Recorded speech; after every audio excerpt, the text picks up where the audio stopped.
A gente vai conversar agora com o embaixador Marcos Azambuja, o embaixador diplomata de carreira, foi embaixador do Brasil na França e na Argentina, secretário-geral do Itamaraty, coordenador da Conferência Rio 92, chefe de delegação do Brasil para assuntos de desarmamento e direitos humanos em Genebra. Embaixador, seja muito bem-vindo, muito obrigada por aceitar o nosso convite. Bom dia para o senhor. Bom dia, é um prazer. Embaixador, a gente de cara precisa lhe perguntar, pede ajuda para a gente tentar entender, porque a gente tem visto o esforço do Brasil no Conselho de Segurança da ONU, né? O Brasil já se reuniu 7 vezes só para tentar uma pausa humanitária, um cessar-fogo, mas pelo visto a primeira derrota nessa guerra está sendo a própria ONU, né? A falta de um consenso, de chegar a uma deliberação que ajude nesse cessar-fogo, né? Embaixador, como é que o senhor vê essa movimentação? Olha, com tristeza, com pesar, o próprio nome da nossa organização sempre foi defeituoso. As nações não são unidas.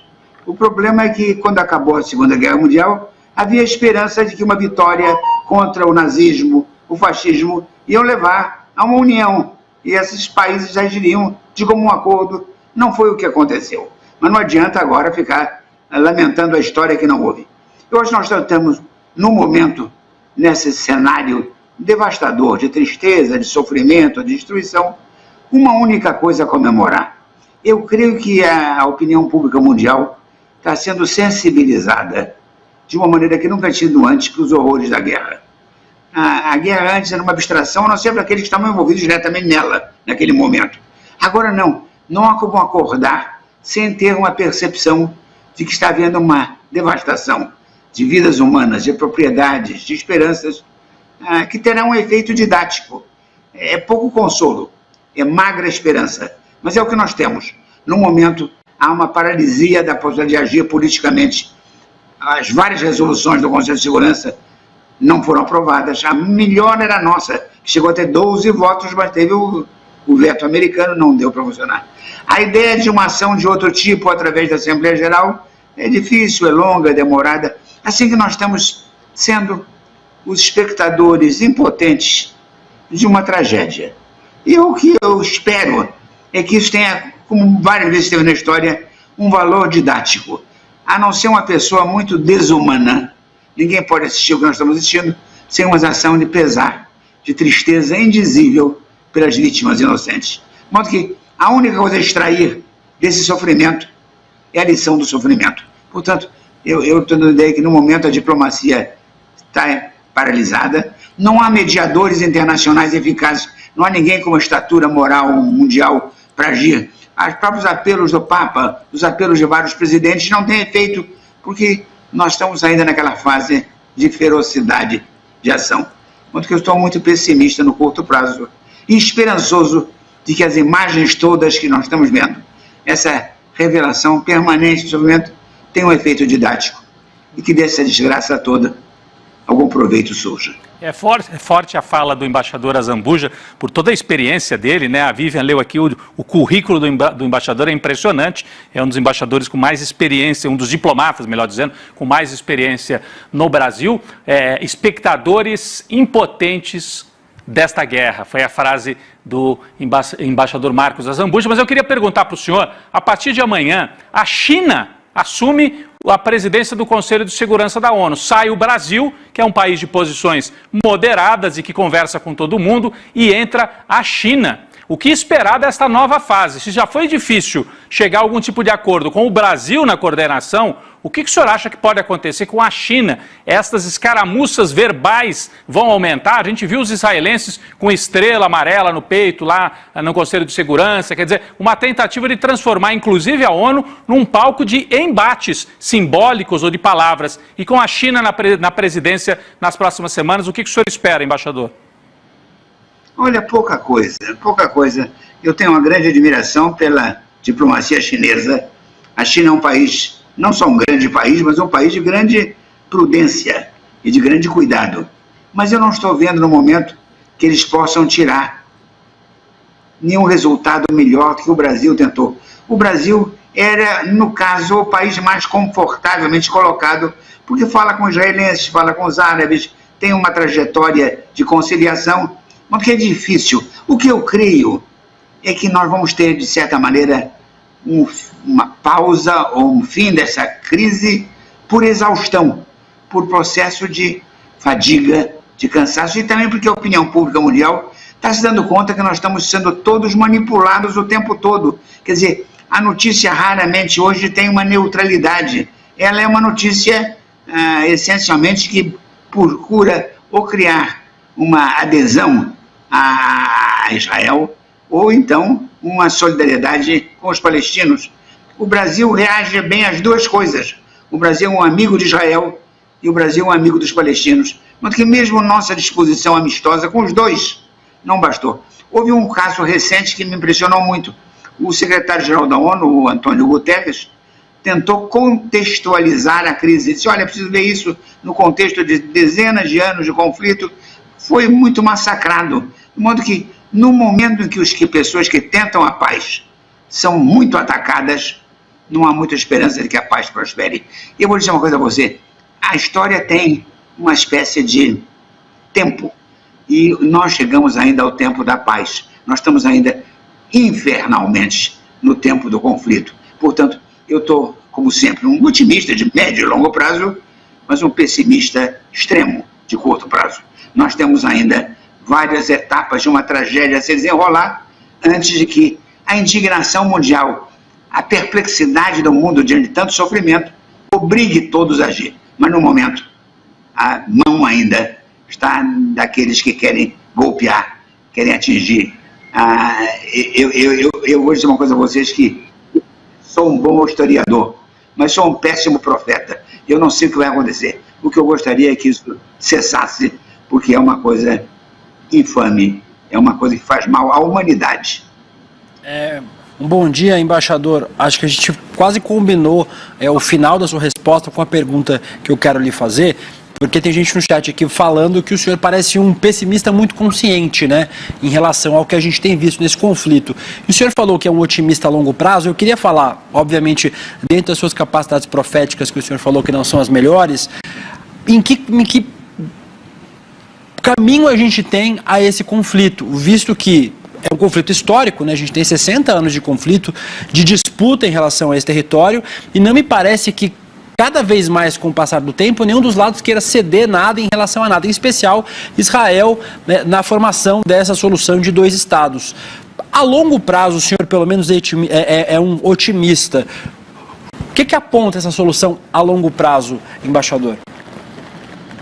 Olha, eu creio que haverá, em algum momento, uma percepção de que o dano é tão amplo, que os riscos são tão... Porque o que está me preocupando agora, o sofrimento local em Gaza, esse chegou a um paroxismo. O que me preocupa é a extensão disso por contágio.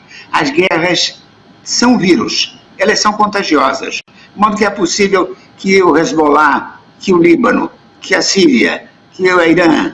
Quer dizer, as guerras começam mal e continuam pior ainda. Elas vão se ampliando, vão se estendendo, novos atores entram, novas controvérsias aparecem, surgem o chamado alvos de oportunidade. De modo que eu queria dizer a você, eu acho que eu lamento não estar no momento para poder dizer que eu vejo já a luz no fim do túnel.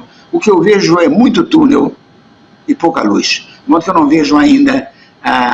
Os Estados Unidos não se moveram ainda, Israel está ainda numa fase em que eu creio de retaliação brutal, que eles acham legítima, e eu creio que não, mas de qualquer maneira é o que eles estão fazendo, de modo que o Brasil tem de continuar com o mais humilde trabalho, é repetir e repetir que a paz é boa, que a negociação é indispensável, que o diálogo é um instrumento, a diplomacia, com todas as suas fraquezas, ainda é a ferramenta única para resolver esse tipo de coisa. As pessoas, em vez de atirar uma das outras, têm de fazer o que a diplomacia sempre fez, obrigar as pessoas a sentar um pouco e conversar. Nós estamos assistindo aqui a melhor escola da diplomacia brasileira, conversando com a gente ao vivo, né? O embaixador Azambuja. Eu sei que, uma vez embaixador, sempre embaixador, então cautela nas palavras e tudo, mas eu queria pedir se o senhor pudesse avançar um pouquinho mais na análise, na linha do que o William perguntou agora há pouco para o senhor.